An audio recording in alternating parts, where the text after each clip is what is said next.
نہیں ہے وہ بیچاری، اب اس کو بھی یہی سمجھانا کہ خواہ خواہ کی خود ترسی سے نکل آئے یار۔ حیا کو خواہ خواہ ہی پتہ نہیں کیوں غصہ آ رہا تھا، اور وہ غصے میں زارا پر بھی تھوڑا سا غصہ کر گئی۔ ویٹر ہاتھ میں کارڈ پکڑے حیا کی طرف کھلے شیشے کے باہر آ چکا تھا۔ تمہیں یاد ہے زارا، پچھلے سال جب یونیورسٹی والوں نے ہمیں ترکی کے ٹرپ کی آس دلائی تھی اور آخر میں پہنچ کر سارا پروگرام ہی کینسل کر دیا تھا؟ آرڈر لکھوا کر وہ شیشہ اوپر چڑھاتے ہوئے یاد کر کے کہنے لگی، میں تو اتنی مایوس ہو گئی تھی کہ سوچا بھی نہ تھا کہ کبھی ترکی جا سکوں گی۔ اس کی آواز میں بڑے جوش کی خوشی در آئی تھی۔ زارا اور وہ انٹرنیشنل اسلامک یونیورسٹی میں LLB آنرز شریعہ اینڈ لا کے 5ویں سال میں تھیں۔ ان کا 7واں سیمسٹر درمیان میں تھا جب یورپی یونین کی اسپانسرڈ اسکالرشپ کا اعلان ہوا، جس کے تحت یورپ اور ایشیا کی یونیورسٹیز کے مابین طلباء کا تبادلہ ہونا تھا۔ یوں چند ماہ کے لیے یہاں سے کچھ طلباء یورپ کی یونیورسٹی جائیں گے اور ایک سیمسٹر پڑھ کر واپس آ جائیں گے۔ جب یورپین یونیورسٹیز میں درخواست دینے کی باری آئی تو اسے ترکی کی سبونجی یونیورسٹی کا فارم سب سے آسان لگا، مگر پھر ایک ہسپانوی یونیورسٹی میں بھی ساتھ ہی اپلائی کر دیا، اور اب بالآخر سپونجی نے اسے منتخب کر لیا تھا۔ ادھر 7واں سیمسٹر پورا کر کے اسے فروری میں 5 ماہ کے لیے ترکی جانا تھا۔ ابھی دسمبر چل رہا تھا، جہاں اس کے اپنے مضامین شریعہ اینڈ لا تو نہ تھے کہ ترکی کا قانون پاکستان کے قانون سے مختلف تھا، 5 ماہ کے لیے وہ اپنی مرضی سے کوئی بھی مضمون پڑھ سکتی تھی۔ پھر واپس پاکستان آ کر اسے LLB کا 8واں سیمسٹر شروع کرنا تھا۔ کتنا مزہ آئے حیا، اگر کوئی رومانٹک سا ہینڈسم سا ہم سفر تمہیں مل جائے تو تمہارا سفر کتنا خوبصورت ہو جائے گا۔ ہم سفر کوئی نہیں ملنے والا، کیونکہ پاکستان سے سبونجی صرف ہم 2 لڑکیاں ہی جا رہی ہیں، اور پھر ہم ٹھہرے آل ویمن یونیورسٹی میں پڑھنے والے۔ وہ خدیجہ رانا جو تمہارے ساتھ جا رہی ہے، اس سے کوئی بات ہوئی؟ ویٹر نے شیشہ بجایا تو حیا چونکی، پھر شیشہ نیچے کرنے لگی۔ نہیں، خدیجہ رانا کو تو میں جانتی بھی نہیں ہوں، معلوم نہیں کون ہے۔ اس نے سلش کے گلاس پکڑے، زارا نے اسے تھمایا اور ارم کا ڈیش بورڈ پہ رکھا، پھر اپنا گلاس لبوں سے لگایا۔ ٹھنڈا سا سلش اندر تک اترتا گیا۔ بے دھیانی میں وہ شیشہ بند کرنا کب بھولی اسے علم نہ ہو سکا۔ دفعتاً زارا کا موبائل بجا۔ زارا نے سپ لیتے ہوئے موبائل کان سے لگایا۔ ہیلو اماں جی، کیا آواز خراب ہے؟ 1 منٹ۔ زارا کے فون پہ غالباً سگنل ٹھیک نہیں آ رہے تھے۔ وہ سلش کا گلاس ہاتھ میں پکڑے دروازہ کھول کر باہر چلی گئی۔ حیا اپنے گلاس سے چھوٹے چھوٹے سپ لیتے زارا کو ونڈو اسکرین کے پار سے دیکھتی رہی۔ اب وہ دور ایک درخت کے ساتھ کھڑی فون پہ بات کر رہی تھی۔ ہیلو مائی لیڈی، کوئی ایک دم سے اس کے بہت قریب آ کر بولا۔ وہ ڈر کر اچھلی، ذرا سا جوس کپڑوں پہ چھلک گیا۔ کھلی کھڑکی پہ ایک عورت مسکراتے ہوئے جھکی ہوئی تھی، میک اپ سے اٹا چہرہ، چمکتا ہوا آئی شیڈو، بھڑکتی ہوئی سرخی، بالوں کا جوڑا، چمچم کرتے کپڑے۔ وہ عورت نہیں تھی مگر وہ مرد بھی نہیں تھا۔ کیسے ہو جی؟ وہ اس کی کھڑکی پہ پورا جھکا کھڑا تھا، گلاس اس کے ہاتھ میں کانپا۔ بے اختیار اس نے شیشہ اوپر چڑھانا چاہا مگر اس کے ہاتھ درمیان میں ہی تھے۔ ڈرو نہیں باجی جی، میں آپ کی دوست ہوں، ڈولی کہتے ہیں مجھے۔ ہٹو ہٹو جاؤ، وہ گھبرا گئی۔ خواجہ سرا کے وجود سے سستے پرفیوم کی تیز خوشبو اٹھ رہی تھی، اسے کراہیت سی آئی۔ ذرا بات تو سنو۔ اس نے اپنا چہرہ مزید جھکایا اور اس سے پہلے کہ وہ آگے بڑھتا، حیا نے سلش کا بھرا ہوا گلاس اس کے منہ پہ الٹ دیا۔ ٹھنڈی ٹھار برف چہرے پہ پڑی تو وہ جھٹکے سے پیچھے ہٹا۔ اس نے پھرتی سے شیشہ اوپر چڑھا لیا۔ سنو جی، وہ مسکرا کر چہرہ صاف کرتا شیشہ بجانے لگا۔ بند شیشے کے باعث اس کی آواز ہلکی ہو گئی تھی اور اب وہ کوئی گیت گنگنانے لگا تھا۔ کپ کپاتے ہاتھوں سے اس نے اگنیشن میں چابی گھمائی اور گاڑی وہاں سے نکال لائی۔ بیکری کے داخلی دروازے کے سامنے کار لا کر اس نے پلٹ کر دیکھا۔ وہاں درختوں کے ساتھ وہ ڈولی نامی خواجہ سرا ابھی تک کھڑا تھا۔ وہ اس کے پیچھے نہیں آیا تھا اور اب گا بھی نہیں رہا تھا، بس خاموشی گہری نظروں سے اسے دیکھ رہا تھا۔ اسے بے اختیار جھرجھری سی آئی۔ کہاں رہ گئیں یہ دونوں؟ اس نے جھنجھلا کر ہارن پہ ہاتھ رکھ دیا، پھر گردن موڑ کر دوبارہ دیکھا۔ وہ ابھی تک اسے ہی دیکھ رہا تھا۔ ارم اور زارا کو ڈراپ کر کے وہ سیدھی اپنے کمرے میں آئی تھی۔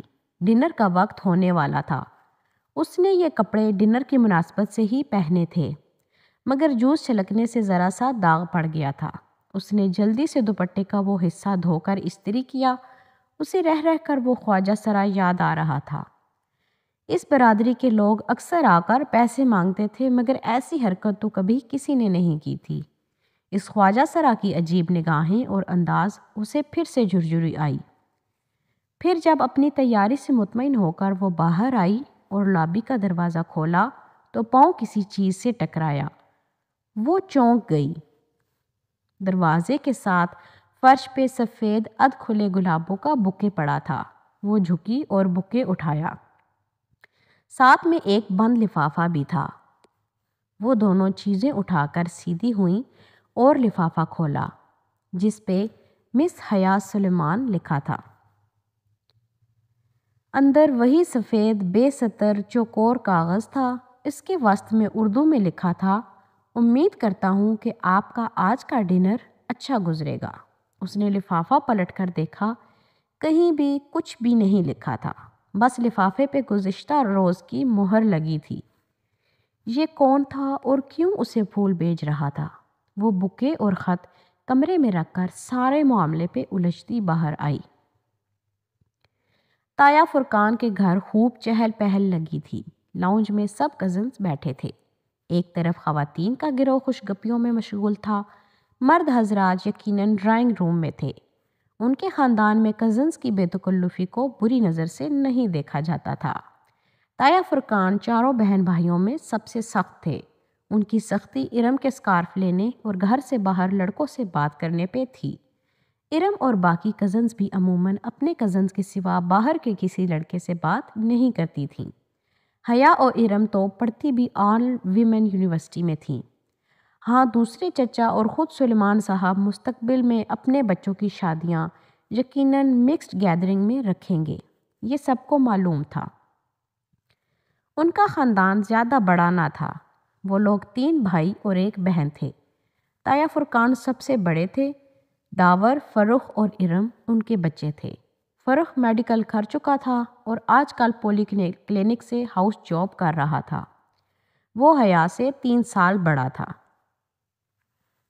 سمی فرخ سے سال بھر چھوٹا تھا اور MBA کے بعد جاب کر رہا تھا۔ ارم حیا سے سال بھر چھوٹی تھی۔ آج کل سب سے بڑے داور کی شادی تیار تھی۔ تایا فرقان کے بعد سلیمان صاحب تھے۔ حیا ان کی اکلوتی بیٹی تھی اور روہیل اکلوتا بیٹا۔ روہیل پڑھائی کے سلسلے میں امریکہ میں ہوتا تھا۔ اب ان کے گھر میں سلیمان صاحب، فاطمہ بیگم اور حیا، بس یہی تینوں تھے۔ پھر زاہد چچا تھے۔ ان کی بڑی 2 جڑواں بیٹیاں مہوش اور سہرش تھیں۔ پھر بیٹا رضا انجینئر تھا۔ سب سے چھوٹی بیٹی ثنا O لیول کر رہی تھی۔ اس وقت سوائے روہیل کے جو امریکہ میں تھا اور داور بھائی کے جو غالباً ڈرائنگ روم میں تھے، باقی تمام لڑکے لڑکیاں لاؤنج میں موجود تھے۔ لڑکیاں کارپٹ پہ دائرہ بنا کر بیٹھی تھیں۔ ارم کے ہاتھ میں ڈھولک تھی۔ اس کا دوپٹہ سر سے ڈھلک کر کندھے پہ آ گیا تھا۔ اگر ابھی تایا فرقان آ جاتے تو وہ فوراً اس کو سر پہ لے لیتی، اور وہ مہوش، سہرش اور ثنا کے ہمراہ سر ملا رہی تھی، جبکہ رضا، فرخ اور سمی اوپر کرسیوں پہ بیٹھے مذاقن لڑکیوں کی طرف فکرے اچھال رہے تھے۔ ہیلو ایوری ون، وہ سینے پہ ہاتھ باندھے چلتی ہوئی ان کے قریب آ کر رکی تو سب کی نگاہیں اس کی جانب اٹھیں۔ سفید چہرے کے دونوں اطراف میں گرتے سیدھے سیاہ بال اور بڑی بڑی کاجل سے لبریز آنکھیں۔ وہ تھی ہی اتنی حسین کہ ہر اٹھی نگاہ میں ستائش امڑ آئی۔ حیا کیسی ہو؟ آؤ چلو ان لڑکوں کو ہراتے ہیں، آؤ بیٹھو نا۔ بہت سی آوازیں اس سے ٹکرائیں، مگر اس نے بے نیازی بھری مسکراہٹ سے شانے اچکائے۔ پہلے میں سائمہ تائی کی کچن میں ہیلپ کروا دوں۔ اس نے ارم کی امی کا نام لیا جن کو اس نے آتے ہوئے اٹھ کر کچن کی طرف جاتے دیکھا تھا۔ سائمہ تائی نے یقیناً اس کو آتے نہیں دیکھا تھا ورنہ اسے بلوا لیتی۔ ارم سے زیادہ سمجھدار تو بقول ان کے حیا تھی۔ سائمہ تائی کے پیچھے زاہد چچا کی بیگم عابدہ چچی بھی چلی گئی تھی۔ اب صوفے پہ حیا کی امی فاطمہ بیگم تنہا بیٹھی تھیں۔ اماں میں ذرا سائمہ تائی کے ساتھ ہیلپ کروا دوں۔ ان کو اپنی طرف دیکھتا پا کر اس نے اپنی بات دہرائی تو انہوں نے مسکرا کر سر ہلایا۔ وہ مطمئن سی آگے بڑھ گئی۔ راہداری پار کر کے کچن کے دروازے کی سمت بڑھی ہی تھی کہ سائمہ تائی کی تیز آواز سماعت سے ٹکرائی۔ جیسے میں جانتی ہی نہیں ہوں کہ یہ سارے رنگ ڈھنگ کس لیے ہوتے ہیں۔ ایک میرے ہی بیٹے ملے ہیں ان کو پاگل بنانے کے لیے۔ وہ بے اختیار 2 قدم پیچھے دیوار سے جا لگی۔ یہ سائمہ تائی کس کی بات کر رہی تھی؟ تبھی میں کہوں بھابھی کہ رضا کیوں ہر وقت حیا حیا کرتا ہے؟ وہ عابدہ چچی تھی۔ اپنے نام پہ وہ چونک سی گئی۔ وہ کہہ رہی تھی پچھلی دفعہ جب ہم سلیمان بھائی کے گھر کھانے پہ آئے تھے تو کیسے نک سک سے تیار پھر رہی تھی، تب سے رضا میرے پیچھے پڑا ہے کہ حیا کا رشتہ مانگے۔ اس لڑکی کو لڑکوں کو متوجہ کرنے کا فن آتا ہے عابدہ۔ کتنی مشکل سے داور کے دل سے اس کا خیال نکالا تھا میں نے اور فرقان نے۔ وہ تو اڑ ہی گیا تھا کہ شادی کرے گا تو صرف حیا سے، مگر جب فرقان نے سختی کی کہ بھلا ایسی بے پردہ اور آزاد خیال لڑکی کو ہم اپنی بہو بنا کر لے آئیں، ہم نے اپنی آخرت بگاڑنی ہے کیا، تب کہیں جا کر وہ مانا۔ مگر اب فروخ کیا کروں میں اس لڑکے کا؟ یہ ابھی بھی اس طرح کیل کانٹوں سے لیس ہو کر آ جائے گی اور فروخ پھر اس کے جانے کے بعد ضد پکڑ لے گا۔ اب میری ارم بھی تو ہے، مجال ہے کہ سر پہ دوپٹہ لیے بغیر گھر سے نکلے۔ سائمہ تائی فخر سے کہہ رہی تھیں اور وہ دھواں دھواں ہوتے چہرے کے ساتھ بمشکل دیوار کا سہارا لیے کھڑی تھی۔ اسے لگا اگر اس نے مزید کچھ سنا تو اس کے اعصاب جواب دے جائیں گے۔ بدقت اپنے وجود کو سنبھالتے وہ واپس پلٹ آئی۔ کسی بات پہ ہنستے ہوئے فروخ کی نگاہ اس پہ پڑی جو راہداری سے چلی آ رہی تھی۔ اس کی ہنسی تھم گئی۔ وہ بے اختیار مسکرا دیا۔ قبول صورت سا فروخ جس کی رنگت ٹف روٹین کے باعث مزید سنولا گئی تھی، مگر مسئلہ اس کی واجبی شخصیت یا حیا کی بے پردگی کا نہ تھا۔ اصل بات تو وہ سب جانتے تھے، پھر بھلا اس کے بارے میں رضا یا فخر نے سوچا بھی کیسے؟ وہ ایک سپاٹ نگاہ فروخ پہ ڈال کر چپ چاپ فاطمہ بیگم کے ساتھ صوفے پہ آ بیٹھی۔ تمہیں کیا ہوا؟ انہوں نے غور سے اس کے چہرے کو دیکھ کر پوچھا۔ کچھ نہیں اماں، وہ بدقت خود کو نارمل کر پائی۔ فاطمہ مطمئن ہو گئیں اور وہ سائمہ تائی کے بارے میں سوچنے لگی، جن کا حیا میری جان کہتے منہ نہ تھکتا تھا، اور تایا فرقان کے لیے تو وہ وہی بڑی بیٹی تھی، لیکن اندر سے ان لوگوں کے ایسے خیالات ہوں گے وہ گمان بھی نہیں کر سکتی تھی۔ اور وہ پھول، وہ بھی رضا یا فروخ میں سے ہی کسی نے بھیجے ہوں گے۔ مگر کل رات جب پہلی دفعہ پھول آئے تھے تب تو فروخ نائٹ ڈیوٹی پہ تھا اور رضا تھا تو اسلام آباد میں ہی، مگر ان دونوں میں سے کسی کو اس کے اسپونجی کے سلیکشن کے بارے میں کیسے علم ہوا؟ شاید جب وہ زارا کو فون پہ بتا رہی تھی تب کھڑکی کے باہر کچھ کھڑکا تھا۔ وہ جو کوئی بھی تھا یقیناً اس نے کھڑکی کے باہر سے ساری بات سن لی ہوگی، اور سن کر ہی وہ خط لکھ کر پھولوں کے ساتھ ادھر رکھا ہوگا۔ مگر اس پہ تو کوریئر کی 1 روز قبل کی مہر تھی، شاید اس نے کوئی جعلی مہر استعمال کی ہو۔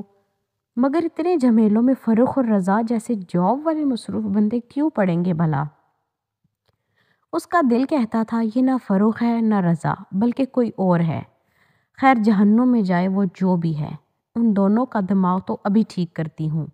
وہ تیزی سے اٹھ کر لڑکے لڑکیوں کے گروپ کے پاس چلی آئی۔ ارم سامنے کھڑے کھڑے اس نے مخصوص بے نیازی سے سینے پہ ہاتھ باندھے ارم کو پکارا تو سب رک کر اسے دیکھنے لگے۔ کیا تم لوگوں نے سبین پھپھو کو شادی کا کارڈ بھیجا تھا ترکی؟ کن اکھیوں سے اس نے فروخ اور رضا کے چہروں کو دیکھا؟ وہ دونوں چونکے تھے اور دونوں ہی کو اس کی بات پسند نہیں آئی تھی۔ جیسے پھپھو کا کارڈ سلیمان چچا کو دیا تھا، انہوں نے بھجوا دیا ہوگا، اور ہاں پھپھو کو ابا نے فون کر دیا تھا۔ کیا وہ آئیں گی؟ آنا تو چاہیے، آخر قریبی رشتہ ہے، تم سے نہ صحیح ہم سے تو ہے۔ اس نے قریبی رشتے پہ زور دے کر ایک جتاتی نظر فروخ اور رضا پہ ڈالی۔ وہ دونوں اپنی اپنی سوچوں میں گم تھے۔ پھر کھانے کے وقت سائمہ تائی نے سب سے پہلے اسے بلایا۔ حیا میری جان، یہ ارم کسی کام کی نہیں ہے، تم سمجھدار ہو، ٹیبل پہ تم نے خیال رکھنا ہے کہ جیسے کوئی ڈش آدھی ہو فوراً ظفر کو اشارہ کرنا، ٹھیک؟ شیور تائی میں خیال کروں گی، وہ بدقت مسکراتی ہوئی سرو کرنے لگی۔ چند منٹ بعد سب ڈائننگ ہال میں کھڑے اپنی اپنی پلیٹوں میں کھانا نکال رہے تھے۔ ڈائننگ ٹیبل کے اطراف سے کرسیاں ہٹا کر ایک دیوار کے ساتھ لگا دی گئی تھیں تاکہ سب اپنی مرضی سے کھانا نکال کر ادھر ادھر ٹہلتے ہوئے کھاتے رہیں۔ تایا جان آپ نے سلاد نہیں لیا؟ وہ رشین سلاد سے بھرا شیشے کا بڑا پیالہ اٹھائے تایا فرقان اور سلیمان صاحب کے پاس آئی، جو اپنے دھیان میں محو گفتگو تھے۔ پھر اس کے پکارنے پر چونکے۔ تھینک یو بیٹا۔ تایا فرقان مسکرا کر چمچے سے سلاد اپنی پلیٹ میں نکالنے لگے۔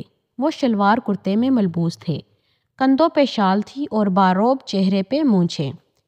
سلیمان صاحب ان کے برعکس کلین شیو ڈنر سوٹ میں ملبوس خاصے اسمارٹ اور ہینڈسم لگ رہے تھے۔ دونوں کی سوچ میں بھی اپنی حلیوں کی مانند فرق تھا۔ ابا آپ بھی لینا۔ سلیمان تم نے سبین کو کارڈ پوسٹ کر دیا تھا؟ تایا کو اچانک شاید اس کی شکل دیکھ کر یاد آیا۔ سلیمان صاحب کا چمچے میں سلاد بھرتا ہاتھ ذرا سست ہوا اور چہرے پہ کڑواہٹ پھیل گئی۔ بہت آہستہ آہستہ انہوں نے سلاد سے بھرا چمچ اپنی پلیٹ میں ڈالا۔ کر دیا تھا۔ ان کے لہجے میں عجب کاٹ تھی جو حیا کے لیے نئی تھی۔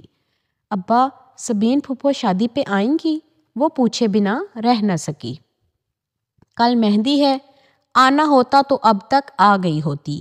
30 سالوں میں جو عورت صرف چند دفعہ ملنے آئی ہو وہ اب نہ بھی آئے تو بہتر ہے۔ حیا تو کیا فرقان تایا بھی دنگ رہ گئے۔ سلیمان کیا ہوا ہے؟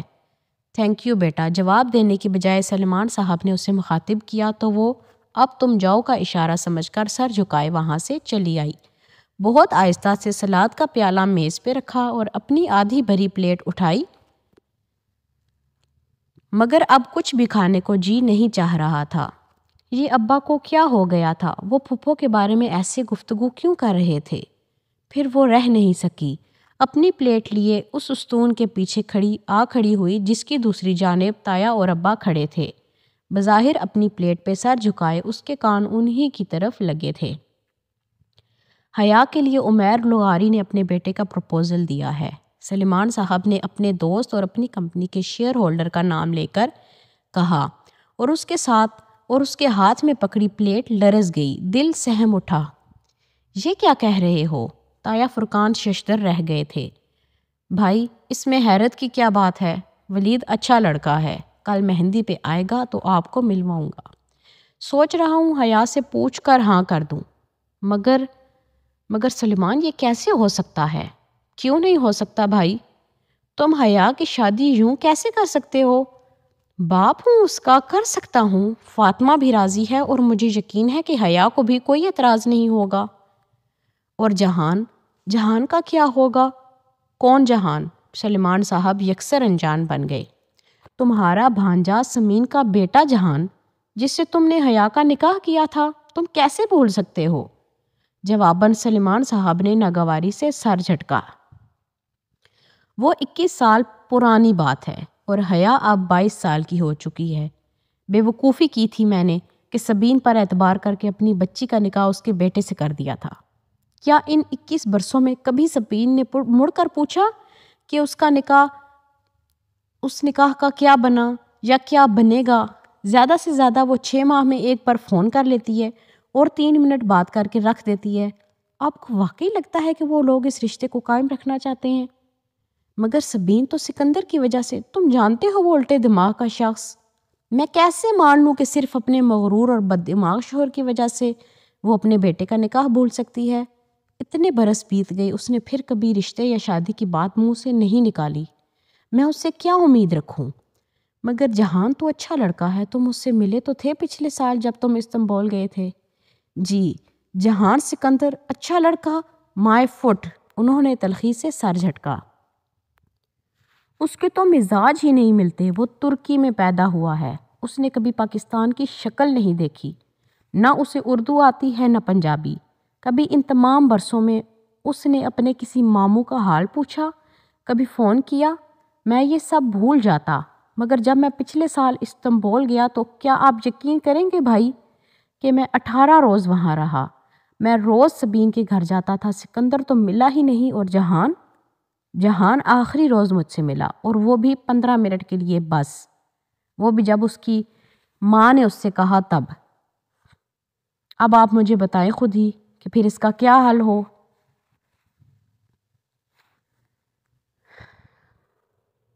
اور جب وہ میرے پاس بیٹھا تو تمہیں پتہ ہے کہ اس نے میرے ساتھ کیا باتیں کی؟ اس نے مجھ سے پوچھا کیا پاکستان میں روز بم دھماکے ہوتے ہیں اور کیا وہاں انٹرنیٹ کی سہولت موجود ہے؟ پھر اس کا فون آیا اور وہ اٹھ کر چلا گیا۔ میں کبھی حیا کے لیے کورٹ سے خلا لینے کے متعلق نہ سوچتا اگر میں اس روز ایک ترک لڑکی کو جہان کو گھر ڈراپ کرتے نہ دیکھ لیتا۔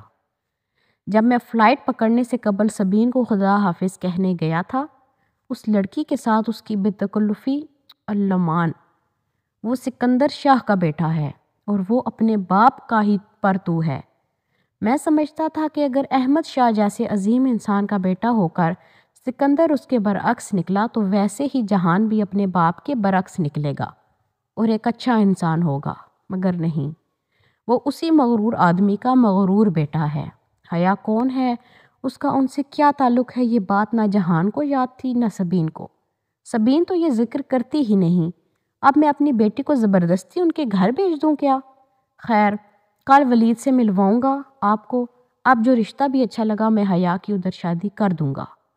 اور اب اس میں مزید سننے کی تاب نہیں تھی۔ وہ سفید چہرہ لیے بوجھل قدموں سے چلتی ان سے دور ہٹ گئی۔ یہ قسط یہیں پر اختتام پذیر ہوتی ہے۔ اس ناول کی اگلی قسط سننے کے لیے آپ سے درخواست ہے کہ میرا چینل سبسکرائب کر لیں تاکہ جیسے ہی اگلی قسط اپلوڈ کی جائے آپ کو اس قسط کا نوٹیفیکیشن سب سے پہلے ملے۔ کہانی اگر آپ کو اچھی لگی ہو تو ایک لائک ضرور کر دیجیے گا اور اپنی قیمتی رائے کا بھی اظہار ضرور کیجیے گا، اس سے ہماری حوصلہ افزائی ہوگی۔ شکریہ۔ اللہ حافظ۔